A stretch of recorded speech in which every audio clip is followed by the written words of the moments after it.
Hello, my name is Violet Regular. I'm the programmer of Ooga, and I figured I would make a little demonstration of the tool that I have made as a demonstration of my ability to program tools. So, one thing to know about Ooga is made in ClickTeam Fusion 2.5, which does not have any built-in level editing tools that are compatible with collaboration. So I had to make my own and make my own system for everything.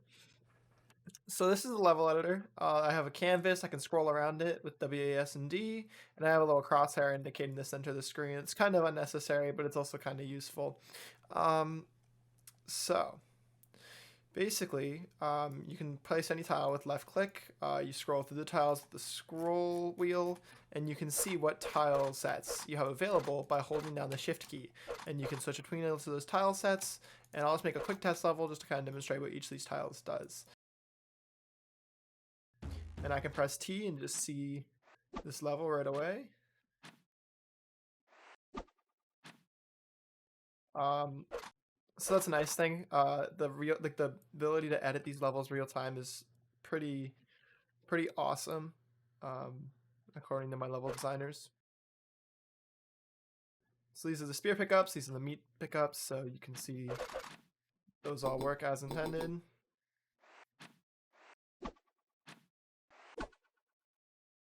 Hit Control E to go back to the level editor.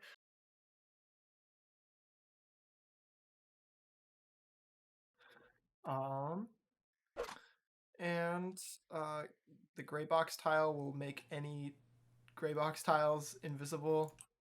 So when the level's fully detailed, you don't want all this red stuff being there. So that's a thing you can do.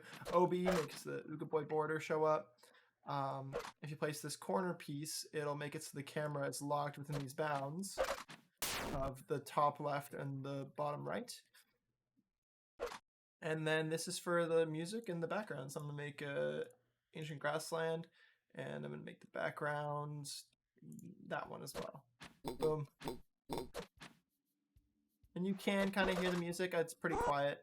Oh yeah, and Ooga automatically just dies as he falls off the screen, so that's super nice. So there's all that. Super cool. But what's even cooler is this custom detailing system. So I can press the buttons 1, 2, 3, 4, 5, and 6 to switch. Sorry, and 7 to go between each of the 7 layers. The first 5 are all for detailing. The 5th one is in front of Ooga, as you can see by this image at the top. 6 is the collision and also all the interactable objects, and 7 is for hazards. So I can just go like boop boop boop doo and boom. I'm gonna get rid of that gray box tile so I can see what's going on here. So one of the cool things about detailing an Ooga level is that because the tiles are split up in 5 layers, I can, for 1, place that grass, and then for 2, place this top accent on top, right? Kind of build up the level as you go. The other cool thing about this level editor is that you can press Q and E to rotate any tile, and not every tile has identical rotational variants. For instance, the water is like different pebbles, because you're never going to need sideways water, let's be real. And so there's other things like that are like, same with like bridges, they kind of have these you know, rotational variants. So that's all well and good. So I'll just really quick load up a real level from the game. Would be a good one to demonstrate. Let's use a little faster. So as you can see, this is what the detailing of the level looks like. I can, if I want to. Oh, another cool feature of this editor is I have a fill tool. So it's super useful when you're filling in these giant areas and you don't have to worry about where your cursor is and all that. Oh boy, I just absolutely desecrated this level, didn't I? Look at that. Beautiful. Nice little window into the sky. Honestly, I think that's what this level's missing. That kind of looks nice if it was, like, you know, made to look less ugly. Another really cool thing about the tools and all that is I wanted to add polish to the game by making it so different materials have different sound effects. So as you can hear, land on here, you get like a bit of a wood sound. A bit more of a splash there. If I land on a rock, I get a more rocky sound.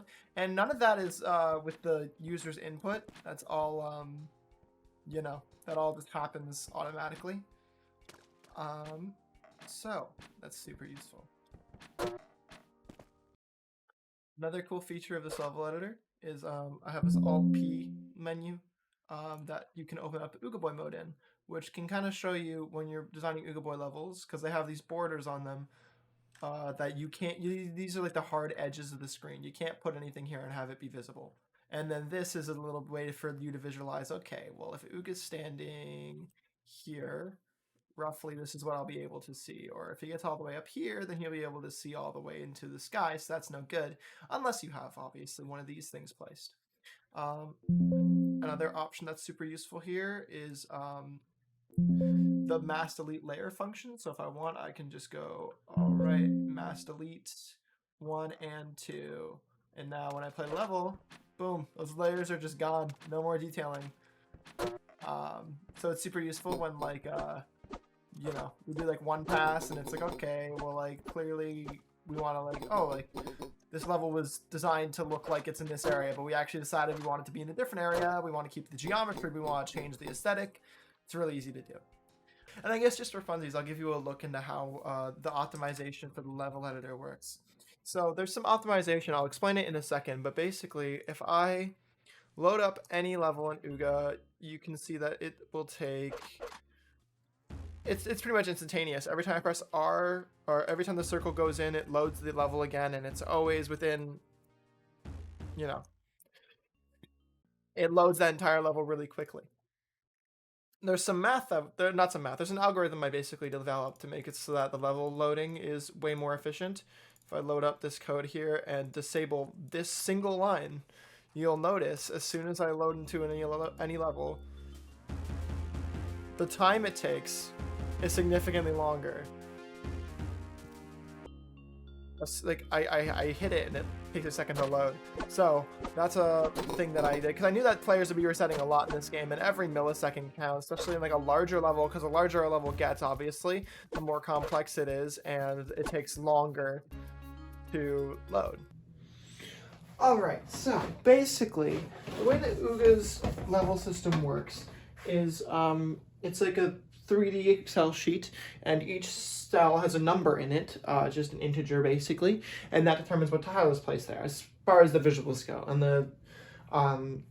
On the collision layer side, there's some stuff that can be changed, so there's some strings involved, but for the most part, it's just integers. Now, for the detailing, it loads the entire level one line at a time, from top to bottom, from front to back in 3D. And so as it scans through the entire thing, it has to check every single cell if there's something there. And if there's nothing there, it still has to check, so it takes time. Now, what I do is every time the level is saved, it does a check. So let's say there's a tile, there's a 1 in this tile, and then the next several are 0, 0, 0, 0. Now, when it's saving, it'll notice, okay, there's that, and then there's this gap. And so it'll record exactly how many empty tiles there are until the next tile, and leave a $sign, and the number of empty tiles. So whenever it's loading the whole level from front to back, it'll place that tile, it'll check the next tile and say, oh, there's a $sign of how many, and then it'll skip that many. And that optimization completely cut level load times down from seconds to less than a frame. So that is how I do it. So there's one more system I wanted to outline. Basically, the tile sets in Fusion are stored as animation files, with each different frame being a different tile, and animations automatically have directions built in Fusion, so I just use that in my system for handling how directions are changed with the Q and E keys when you're editing. But the thing is, with this order of this table, because everything is accessed by just its integer, if I were to, for instance, remove one tile, just one, it would completely break the way the game loads, because all the art assets that after it would be offset by 1.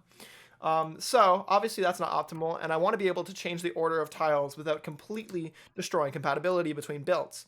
And the way I do that is with this lookup table editor. So basically, as a lookup table, this is as you saw basically in Fusion, on the left, you have every tile in the game in order, and on the right, you have the lookup table. And I can left click to copy and right click to place any tile anywhere. So, for example, I'm just going to place 3 eyes right there, hit save, load back into Ooga, and I can go into the level editor. And as you can see, there's 3 eyes right there in that tile set. So this is really useful. For example, when my artist comes back, when Miro comes back and he says, hey, like I got more tiles for the first tile set, and I go, oh crap, well there's a tile set in between there, and I don't want them to be on opposite ends when we're editing, so I can just arbitrarily group everything together as I see fit. And as the artist sees fit, as you know, the level designers and the level detailers want the game to be, obviously I'm gonna do what they want. But yeah, that is how this whole system works. I'm pretty proud of it because it works pretty seamlessly and allows, you know, it makes level editing way easier because I can make sure that all the relevant tiles are near each other without having to reorganize the tile set and break compatibility. So that is just a little brief overview of all the systems that I've programmed from the ground up, all the tools I've programmed for Ooga. Thank you very much for watching and have a great day.